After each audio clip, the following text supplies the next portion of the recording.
So, for context, I got married last week, and on the day of my wedding, instead of being there for me and fulfilling her duties as maid of honor, my sister was getting married as well. My younger sister, Michelle, 24, and I, 27, female, had a very weird hot and cold relationship where if we are getting along, it's great. But if we are fighting, we're going to take it to extremes. This is how it's always been with us, but deep down, we have always had love for each other. And I guess that's why we were able to be in each other's lives in spite of our frequent disagreements. It was kind of toxic now that I think about it, but it is what it is. And even after we moved out of our parents' home, we made an active effort to stay involved in each other's lives, even though sometimes we got on each other's nerves. The main reason behind our fight, in my opinion, was the fact that we were really very different as people. She was a bit of a wild child, always had been, and I had always been the polar opposite. Since I was quite a type A about everything and liked to plan ahead and stay responsible, which are not things that she's very good at. But in spite of our differences, I decided to ask her to be my maid of honor when my parents suggested that idea to me, since that would strengthen our bond. And I agreed with that, after some convincing on their part. I have been with my husband for the past 4 years, and earlier this year, we got engaged.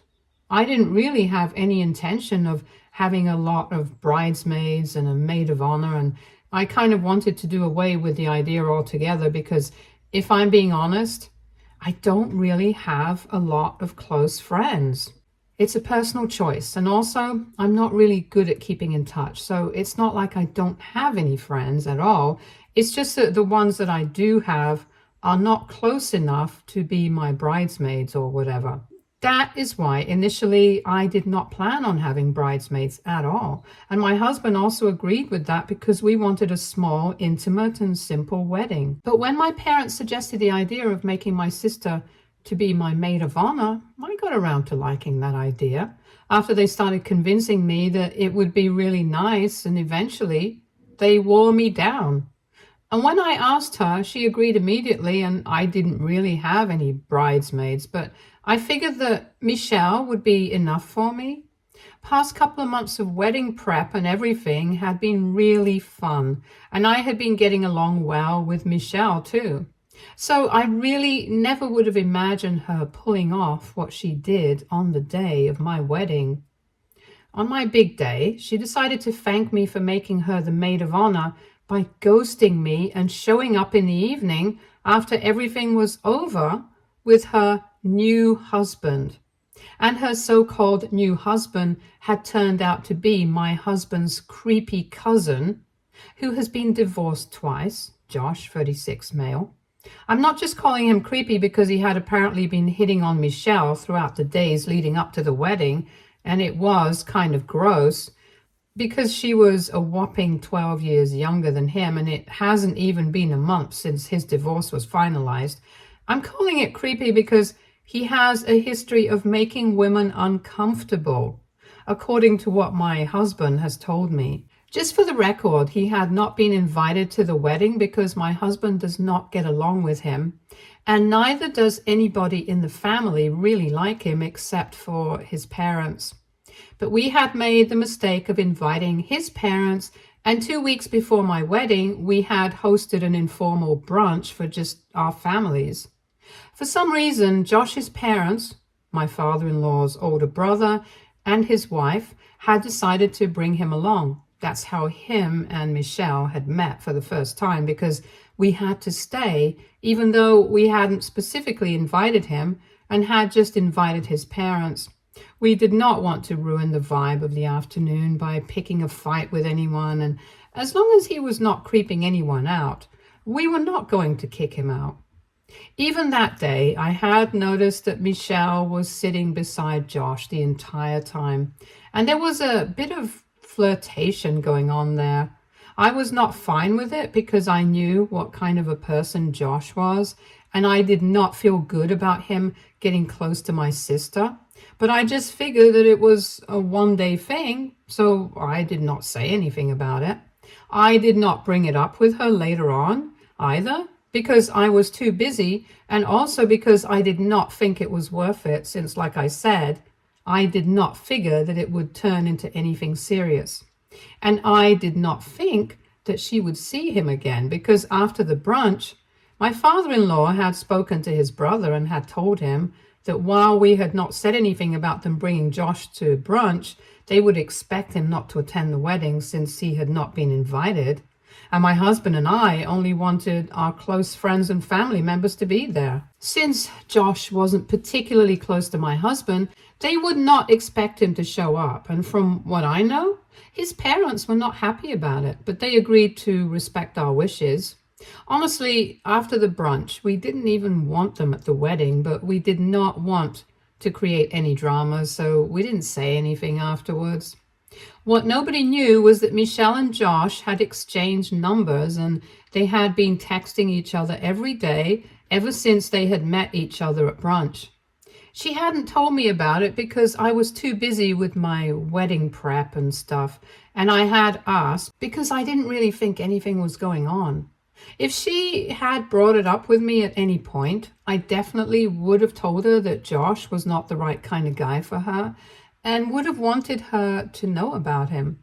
So I really don't see how it's my fault that she got carried away while talking to him, and he convinced her to ditch my wedding so that they could get married. 5 days before my wedding, Josh had applied for a marriage license, and then he started to talk her into it. And by the night before my wedding, she had been fully convinced. He thought that he was making the day iconic by getting both sisters married on the same day, and my sister was stupid enough to fall for that rubbish. Anyway, on the night before my wedding, Michelle literally took off in the middle of the night so that she could go to Josh, and nobody even knew about it until we checked with the hotel authorities, and they confirmed that she had checked out the previous night. Before that, I had been worried sick because we couldn't find her on the morning of the wedding, and her room was empty, and neither was she responding to any of our texts or phone calls. However, after speaking to the staff and confirming that she had left, I decided to go ahead with my wedding because it was clear that I was being ghosted, and I was obviously not her first priority that day. She had completely disregarded the relationship that we had had, and I decided to go through with the wedding without her. I was kind of upset about it, but thankfully, my husband and my parents cheered me up, and by the time everything was done, I had almost forgotten about Michelle. When she finally returned in the evening with Josh and explained everything, I totally lost it at her, and I told her that I wanted nothing to do with her anymore because due to her irresponsible behavior, my wedding had almost been ruined. And she even had the audacity to act like I was overreacting because apparently she had expected me to be happy that she had found the love of her life and was married now. If I'm being honest, the only people who were happy about that marriage were Michelle, Josh, and Josh's parents. It was bad enough that they had gone through with the wedding on the same day as me and ghosted me. It was worse than Michelle and Josh, and even his parents expected us to be happy for them. We got into a really bad verbal fight that evening, after which all of them left the wedding angrily, and we hadn't been in touch with them since, and I was more than fine with that, if I'm being honest. Anyway, now it has been a week since both of us have been married, and while it has been a great week for me and my husband, I can't say the same for Michelle because last night she showed up at my house with her because she was miserable with Josh. Apparently, he was not the guy that she had thought he was going to be, and the past week had been bad enough for her to realize it. While he had been very charming for the past 2 weeks, when he was trying to get her to marry him, he hadn't told her anything about his past. She had no idea that he had been married twice before already, and she didn't even know that he was 12 years older than her. He had significantly reduced his age while speaking to her, and she thought that he was in his early 30s. It also helped that Josh is kind of blessed with good looks, even though I can't deny that. So she believed him. But a couple of days after their marriage, he started to tell her everything, and she also started to find out that he had been bluffing about how rich he was.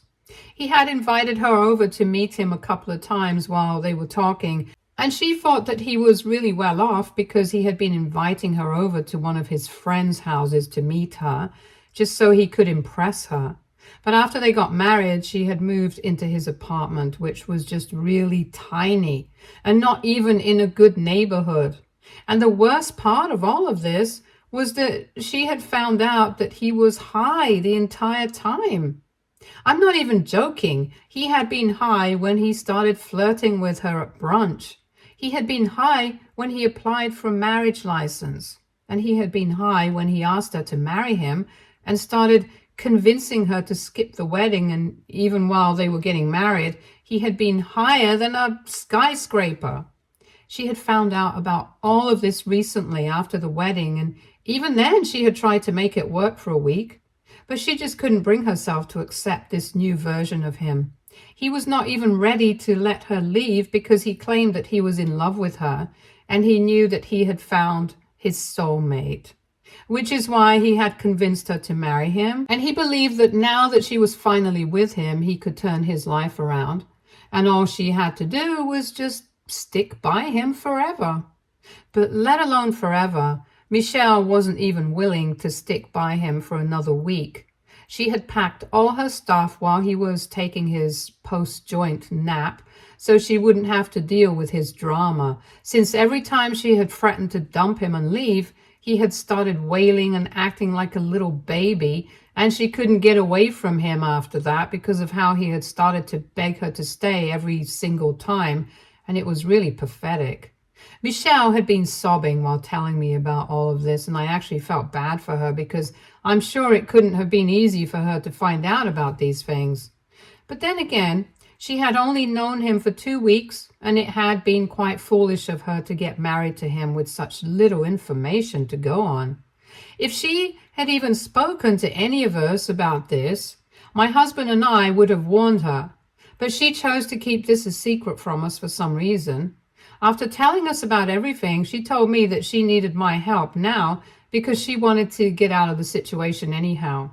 She said that she was in desperate need of a divorce attorney, and that she also wanted me to help her out because she wanted to sue him for damages because of all the emotional distress that he had caused her with his lies and manipulation. I'm a lawyer myself, so I could understand why she had come to me, but I told her that there was no way on earth that I was going to take up this lawsuit. It was not just because of personal reasons, it was also because I thought it was partly her own fault as well. Besides, emotional distress was always really hard to prove in court, and I did not have the time to deal with her dramatic outburst. I had clients with real problems and lawsuits to deal with. I told her that the most that I could do for her was put her in touch with a good divorce attorney, and maybe they would be able to get an annulment. But other than that, I was not getting myself involved in this mess. I also told her that if she had just spoken to me about Josh and her relationship with him, I would have warned her about him. But at this point, I thought that it was her own fault for rushing into a marriage so quickly. At that point, I guess she realized that my husband and I knew that Josh was not a good guy. And then, all of a sudden, she started turning the situation around on us. She told me that if I had known all along that Josh was not the right kind of guy, I should have said something to her about it on the day that I saw her flirting with him for the first time when they met at brunch at my house. And all of a sudden, it was my fault that this had happened. She started yelling at me, saying that if I knew about Josh and the kind of person that he was, then I should have warned her and not let her take this forward. I found that really surprising because, like I said, I had no idea that she was even planning on going so far with him. I thought they were just having a little bit of a flirtation at brunch, but after that, I assumed that she would be done with him. Besides, even if I had not warned her, she should have had the common sense of knowing that she should not get married to a guy that she has barely even known for 2 weeks. She knew nothing about him, and yet she went ahead with him. I think that's pretty much her fault, not mine. So we ended up in a pretty nasty fight, and she started accusing me of not warning her on purpose because I wanted to mess with her. It was just ridiculous and stupid, and I tried to explain to her that this was not the case at all. But she was just not ready to hear me out. She kept screaming at me, and after a while, she started telling me that now I owed it to her to help her out with the legal process for free. And I had to make sure that not only did she end that marriage, but she also managed to sue him for damages. She expected me to help her out because she thought that this was all my fault for not warning her in the first place when I saw them flirting that day. We kept arguing in circles for a while, but after that, I got really tired of talking to her, so I asked her to leave. And when she refused, I started threatening to call the cops, and that's when she finally left. But even after that, she hasn't stopped bothering me, and the entire day today, she has been trying to call me and text me. I have blocked her, but she's using a burner phone and creating multiple accounts to talk to me, and I just don't know how to shake her off.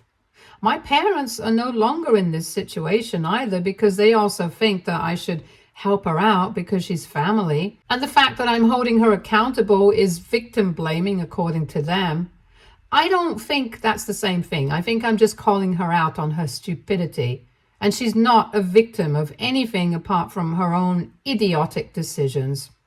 Anyway, I just want to know, AITA for not warning my sister about my husband's creepy cousin and helping her out with her lawsuit. Update 1. So it has been 3 days since my sister visited me, and since then she has been trying to get on my very last nerve nonstop.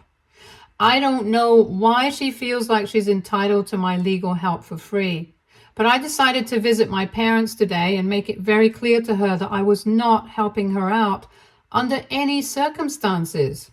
I knew for a fact that after she had left the other day, she had obviously gone to live with our parents because according to what she had told me, she had ended the lease on her apartment the day after she got married. And she couldn't exactly go back there because she had had a huge fight with her landlord because she refused to pay the rest of the rent that she owed for this month. He let her go, but he blacklisted her, so she couldn't return, and obviously there was no way that she was going back to stay with Josh. The only place that was left for her to go to was our parents, and of course I found her there when I visited them today after work. She was actually the one who opened the door to me, and as soon as she saw me standing outside, she slammed the door shut in my face. I patiently waited outside for somebody to open the door once again, and then my mom let me in. When I finally went in, Michelle was no longer anywhere in my sight, and my parents told me that she had locked herself in her room because she did not want to see me. It was really weird that she did not want to see me, but she still wanted my help. But anyway, I told my parents about what had been going on and how she had been bothering me nonstop and that I needed them to put an end to it. And they told me something very surprising, that apparently they had already put my sister in touch with a lawyer and they were in the process of filing for lawsuit against Josh for all the emotional distress that he had caused her, and they were also going to be separated soon enough.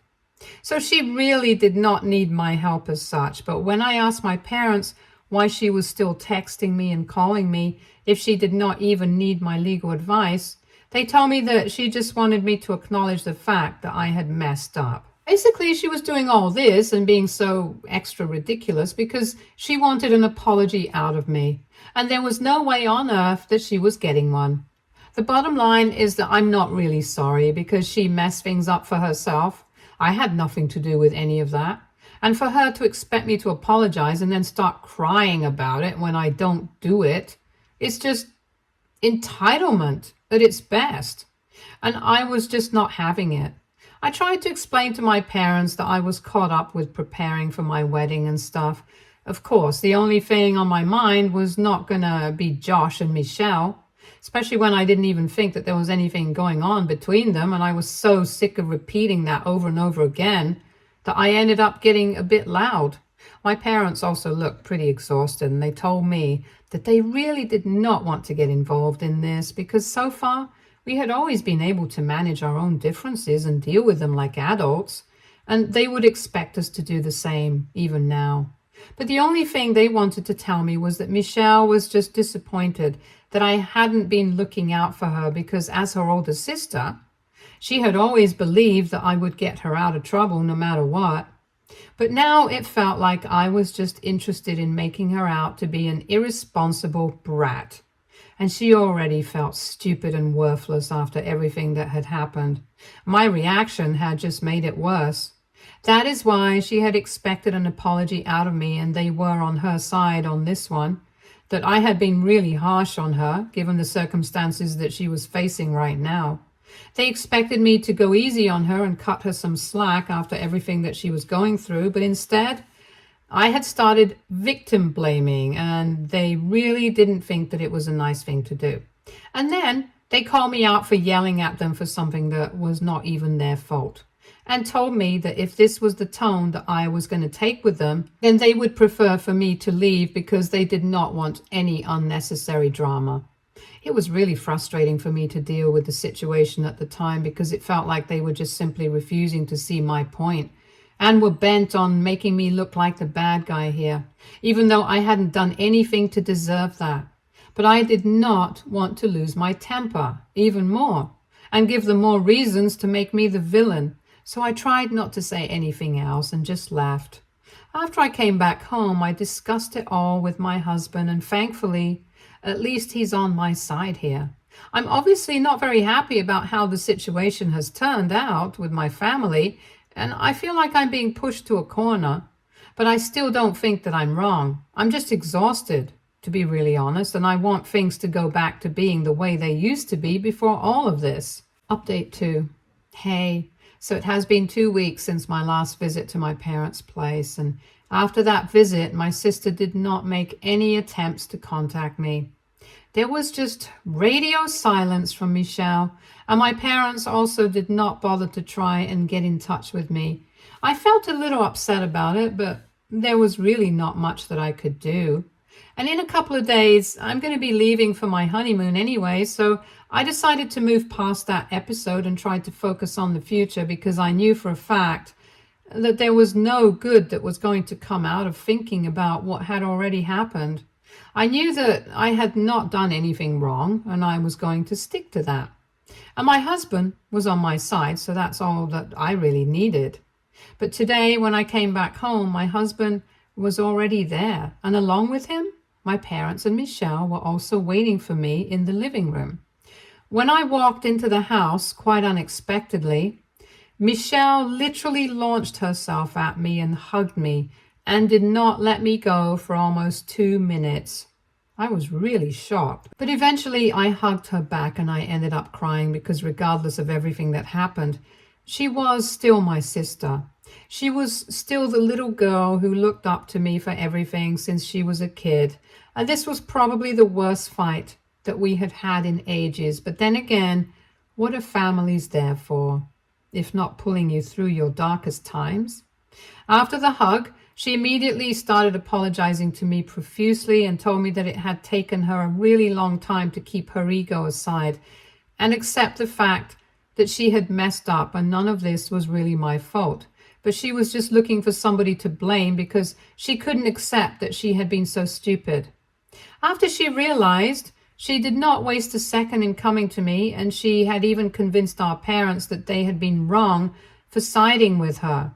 She realized that because I was the older sibling, I had always been treated as more mature, and that's why I had been forced to grow up and always forgive everyone. But this one time that I had decided to put my foot down, it was up to them to make it up to me and not let this relationship go. After that, we ended up having a really long chat about everything that happened in the past couple of weeks. And my parents acknowledged the fact that because Michelle was younger, she always got away with a lot of stuff, and they hadn't even realized it until she herself brought it up with them. My parents also apologized to me for trying to make me look like the bad guy and said that they had been wrong all along and promised me that they would try to be better now. They also seem to get really emotional, and I'm getting these 2 weeks of no contact with my family must have been difficult for them as well. All of them seem to be really upset and apologetic about everything that has happened. And I can't say that I've already forgiven them and put everything in the past, but I would like to do that. After all, I believe that families should stick together, and I want to give them a second chance. Whether that's going to be a good decision or a bad one, that's for us to find out later. But until then, I want to try. Anyway, Michelle is getting a divorce and it's coming along well for her. She decided to drop the idea of filing a lawsuit against him for damages because it was going to be really hard to prove, and she did not have that kind of time for any of this. She also acknowledged that she had been stupid and this was really her fault for being so reckless her entire life. But now that she had had to face such severe consequences, she was probably going to think twice and become a little more responsible instead of still being the wild child of the family. And I'm glad that she was able to come to the conclusion. I think it's about time that she did. All of us sat together and talked for a while before it was time for everyone to leave. And surprisingly, since I was leaving for my honeymoon in a couple of days, they told me that all three of them had pulled together some money and they would love to finance the trip. I was a bit skeptical, but then they told me that they really wanted to make it up to me. And after some convincing, they transferred the money to my account. So that was a really nice, sweet gesture. And I'm going to keep that in mind while my husband and I are traveling. For now, we are just looking forward to the honeymoon and hope that everything goes well with my family and that the second chance that I've given them is not something that I end up regretting. I'm keeping my fingers crossed. Update 3. Hey everyone, it has been close to 2 years since I posted an update, but I guess what I found out recently is worth posting. So my husband and I are pregnant and I'm in my second trimester now. I randomly thought about posting here all of a sudden today, and well, here I am. I know a lot of you must be curious about how things turned out to be with my family, and I'm really happy to tell you guys that it turned out well. Ever since I had that last fallout with them 2 years ago, they had been on their best behavior. And Michelle and I still have some disagreements sometimes, but we always make it up to each other, and it's never as severe as what happened 2 years back. Everybody in the family is really excited for the baby, of course. My husband and I are really excited to be embracing parenthood. My in-laws and my parents are also really excited to become grandparents for the first time. But most of all, it's Michelle who's excited to become an aunt and has been visiting us every other day, taking really good care of me, reading all the books that I read and just being there for me all the time. I'm really grateful that I decided to give them a second chance because I wouldn't trade this experience for anything in the world. And I know for a fact that my baby is going to be just as loved as I am, if not more. Stay tuned for more stories from Argo Relationships.